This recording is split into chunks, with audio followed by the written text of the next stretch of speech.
ननेशन the haunted diary. Ravi को पुराने और अजीब चीजों में काफी दिलचस्पी थी।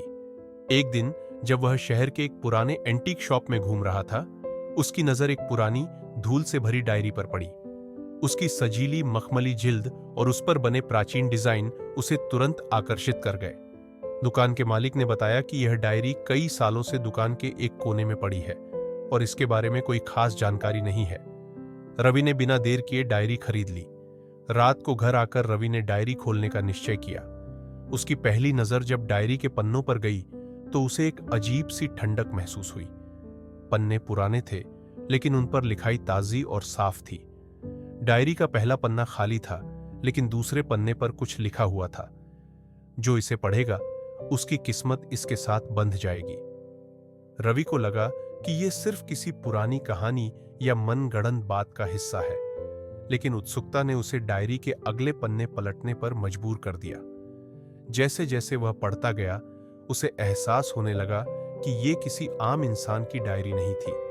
इसमें लिखी बातें अजीब थीं, जैसे कि लिखने वाला हर दिन किसी न किसी डरावने अनुभव से गुजर रहा हो।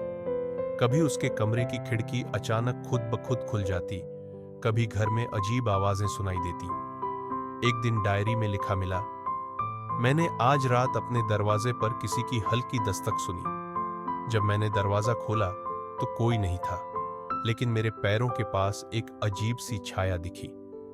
रवि को लगा कि ये सिर्फ डराने वाली कहानियां हैं, लेकिन जैसे जैसे दिन बीतते गए, उसके साथ भी अजीब घटनाएं होने लगीं। वह अक्सर रात में अपने कमरे में हलचल महसूस करता, जैसे कोई उसकी परछाई के साथ खेल रहा हो। एक रात जब रवि डायरी पढ़ रहा था, उसे लगा कि उसकी खिड़की के पास कोई खड़ा है।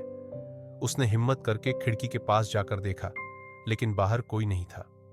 फिर अचानक से एक ठंडी हवा का झोंका आया और खिड़की खुद ब खुद बंद हो गई। अगले दिन रवि ने डायरी में पढ़ा, जिसने भी मेरी डायरी पढ़नी शुरू की, उसके साथ अब वही होगा जो मेरे साथ हुआ।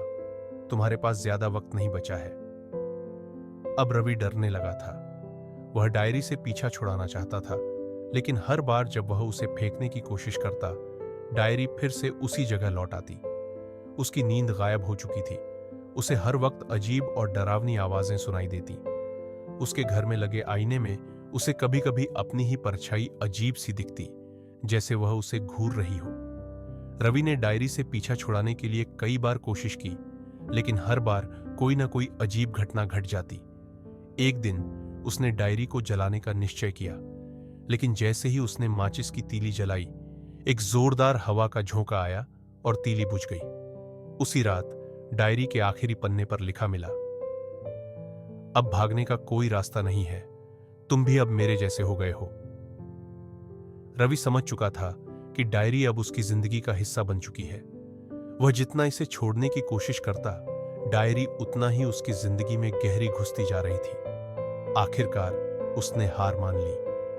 अब वह डायरी के पन्नों में अपनी ही जिंदगी की डरावनी कहानियां लिखने लगा, जैसे वह खुद इस भयानक खेल का हिस्सा बन गया हो। धीरे धीरे रवि ने दोस्तों से मिलना जुलना छोड़ दिया। उसकी जिंदगी सिर्फ डायरी और उसके अजीब अनुभवों के इर्द गिर्द सिमट कर रह गई थी। और फिर एक दिन रवि अचानक गायब हो गया। उसके घर में सिर्फ वही डायरी पड़ी थी जिसमें उसका आखिरी लिखा हुआ पन्ना था। अब मैं भी इसका हिस्सा बन चुका हूं। कोई और इसे पढ़ेगा तो वही होगा जो मेरे साथ हुआ। वह डायरी अब भी उस पुराने एंटीक शॉप में पड़ी है, किसी नए शिकार का इंतजार करती हुई।